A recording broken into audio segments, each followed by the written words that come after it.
우리 김철원 교수님께서는 신약적 관점에서 창세기 4장 가인과 아벨의 이 제사 문제를 전쟁사로 해석을 하셨습니다. 그 배경은 창세기 3장에 나타난 3장 15절의 말씀이에요. 여인의 후손과 그 다음에 뱀의 후손. 결국 그 역사가 창세기 4장을 통해서 가인과 아벨을 통해 나타났고 역사 속에서 꾸준히 이렇게 발전되어 나왔다. 참 이건 여러분 모두가 다 공감하는 거지만 결국은 성경이 하나님 말씀이 우리에게 가르쳐 주는 것은 바로 그거예요. 이것이 어떤 것이 복 있는 길이냐, 어떤 것이 저주받는 길이냐. 손원배 교수님께서 초두에 말씀하셨습니다마는 시편 1편 1편에 1절에서 주시는 말씀이 뭐냐? 시편이 150편으로 되어 있잖아요. 어떻게 인생을 첫 단추를 잘 꿰야 되느냐?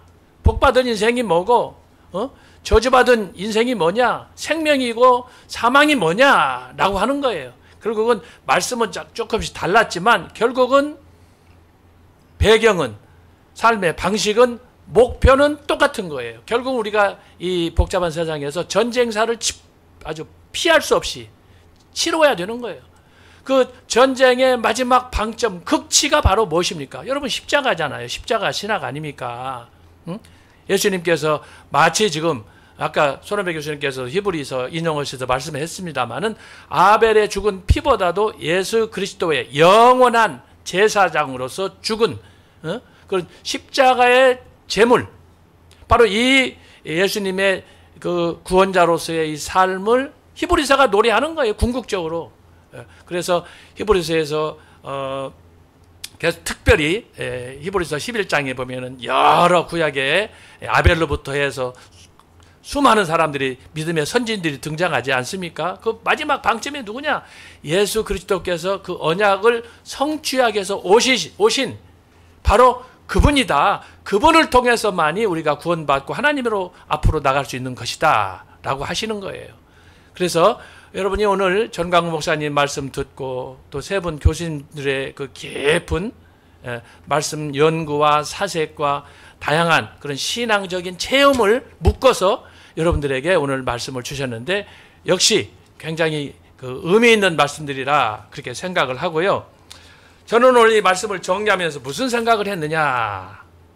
지난 4주 동안에 우리가 요나서를 통해서 요나 선지자가 어떻게 그가 자연 상태에서 그리고 개조된 상태로 그리고 나중에 부활한 상태로 갔느냐 라는 말씀 우리가 지난 4주 동안에 참 의미 있게 굉장히 큰 은혜를 받았지 않습니까? 오늘 저는 창세기 4장의 이 가인과 아벨 사건을 보면서 이야, 이 죄의 원조, 뿌리가 바로 여기구나.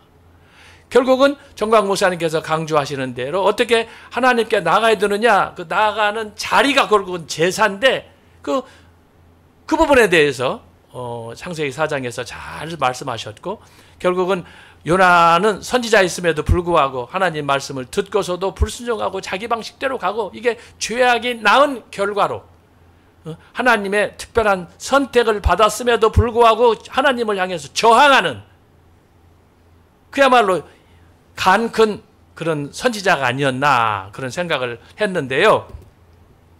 오늘 저는 이 말씀을 통해서 오늘 전 목사님 설교 또 우리 세 분 교수님께서 주신 말씀을 통해서 한 두 가지 정도로만 제가 말씀을 정리해서 말씀을 드리려고 합니다. 앞으로 3시간 더 있습니다. 여러분 3시간 주목하는데 오늘 이 말씀을 통해서 우리가 좀 깊이 알아야 될 것은 뭐냐.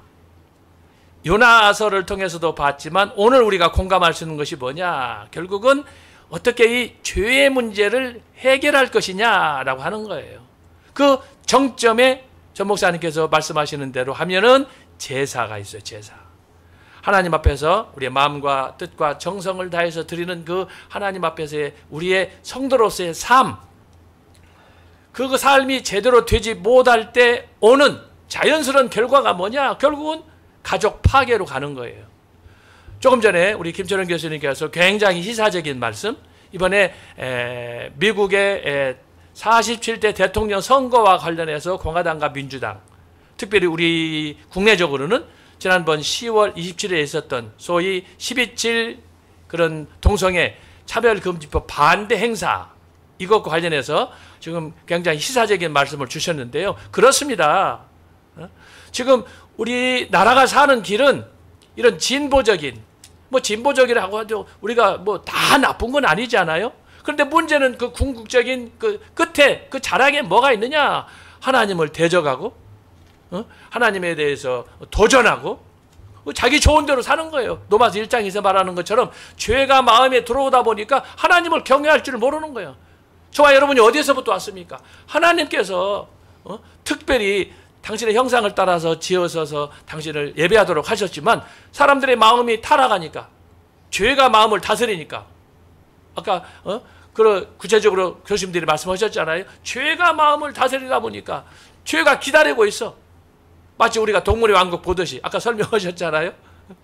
그런 것처럼 참 우리가 나는 그걸 모르고 살아가지만 항상 내 앞에는 잠복 상태에서 교통순경이 나를 혹시라도 위반하고 하지 않나 그걸 살피듯이 늘 그런 상태에 살아가는 거예요. 그래서 오늘 제가 여러분에게 드리고 싶은 메시지는 뭐냐? 창세기 4장 가인과 아벨을 통해서 우리가 집중적으로 봐야 될 것은 뭐냐? 이 죄의 문제예요. 관역에서 빗나갔다가 아까 말씀하셨잖아요. 그렇습니다. 관역에서 빗나가게 되면 어떻게 언제 어디서 우리가 어떻게 되는가를 잘 살펴야 되는데 한참 가다 보면 잊어버리는 거예요. 소위 망각 상태에 빠지는 거죠. 그러다 보니까 원위치로 돌아가야 되는데 가지 못하고 가다 보니까 너무 멀리 왔고 그러다 보니까 자꾸 우리가 또 마음은 하나님 말씀 생각하고 주님 뜻대로 살아야지 하면서도 그렇게 하지 못하는 그래서 죄의 노예가 되는 거 아니겠습니까? 결국은 이것이 인생사라고 할 수 있는데 오늘 목사님께서 전 목사님께서도 주신 말씀도 그렇고 우리 세 분 교수님께서 주신 말씀이 바로 그거예요. 누가 과연 복 있는 자냐? 누가 과연 저주받은 자냐? 누가 생명이냐? 사망이냐? 이거에 대한 바로 귀한 그 말씀이 오늘 전 목사님의 설교를 통해서 강력하게 나타났다라는 것을 살펴봤고요. 두 번째로 우리가 살펴볼 건 뭐냐 하면은 죄를 짓고 나면 사람이 자기 자신도 망각해가지고 자꾸 이제 덤탱이 씌우는 거예요. 스스로 올무에 빠지는 거예요. 그러면 안 되죠. 우리가 늘 하나님의 말씀 붙잡고 기도하려고 애쓰는 걸 다 압니다.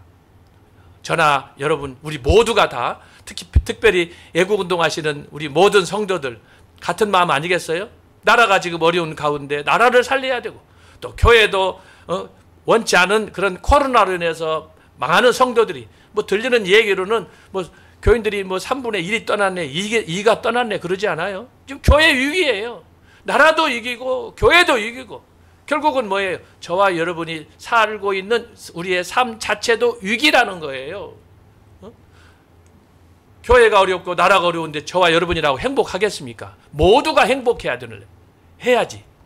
그런 면에서 오늘 이 말씀을 잘 우리가 숙고하고 특별히 저는 오늘 이 말씀 속에서 우리 변수물 교수님께서 말씀하셨는데 이제 가인이 아벨을 불러내서 이제 동생을 죽이는 사건이 발생하지 않아요. 최초의 살인 사건이라고 합니다만은 사실은 그 모든 기초에는 아담과 하와의 하나님을 향한 배신, 피 터지는 그런 그 여인의 후손과 뱀의 후손과의 그 갈등 속에서 이것이 진행되는 과정에서 터졌고 어떤 면에서 구체적으로 저와 여러분이 두 눈으로 보고 확인할 수 있도록 하나의 결과물로 나타나는 것이 바로 가인과 아벨의 제사제도라고 할 수 있는 그런 의미라고 할 수가 있겠습니다.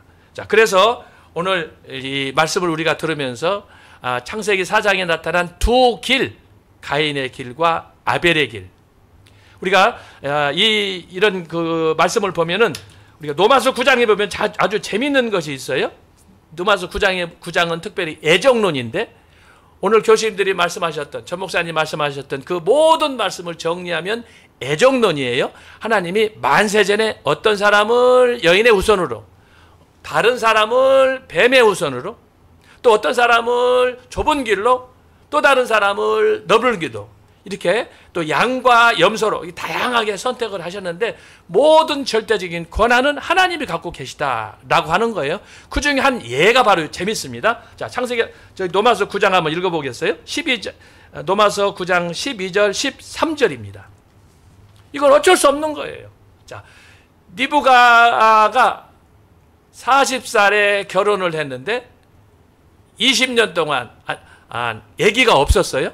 그러니까 이제 아기가 없는 걸 보고 이삭이 너무 마음이 안타까워서 어느 날 리브가에게 기도를 해줬습니다. 그랬더니 나의 욕심에 임신이 됐어요.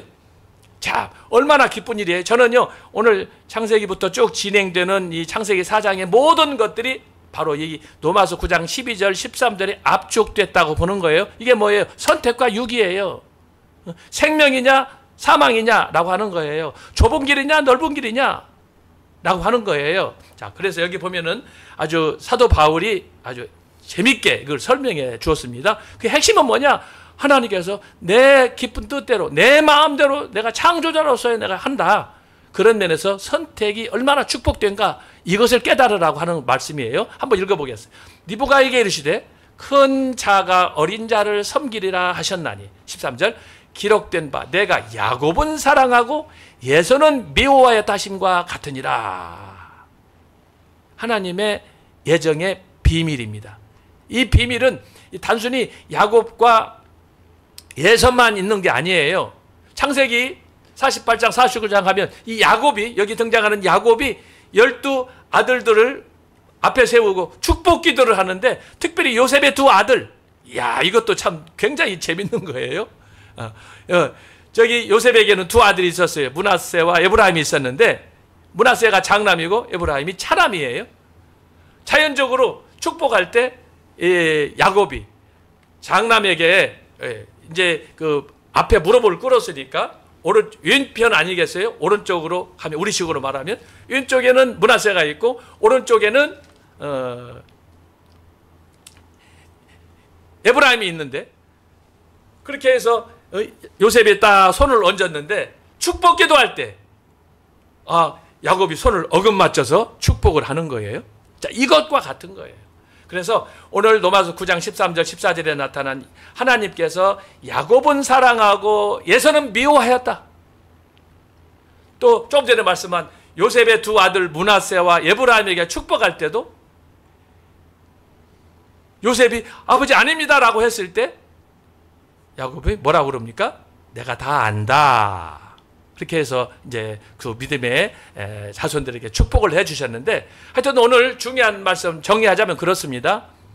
전 목사님의 메시지의 핵심, 하나님이 계시는 그곳, 하나님을 예배하는 것, 그분이 좋아하시는 것이 뭔가 제사, 예배다라고 하는 것이고 오늘 교수님께서 주시는 말씀들도 다 똑같은 말씀이에요. 이것을 조리신학적으로 구약적으로 신약적으로 이렇게 잘 정리해서 말씀을 주셨습니다. 그래서 여러분 오늘 이 말씀 들으시고 제가 말씀 정리하는 것은 가장 중요한 건 왜 제사 예배가 필요하냐?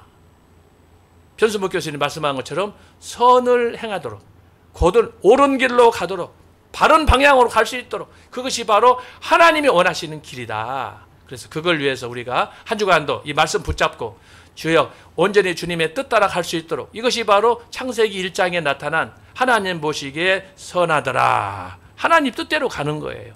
그래야만이 저와 여러분에게도 형통한 삶이 될 줄로 믿고 결국은 하나님께서 우리의 삶을 받아주실 줄로 믿습니다.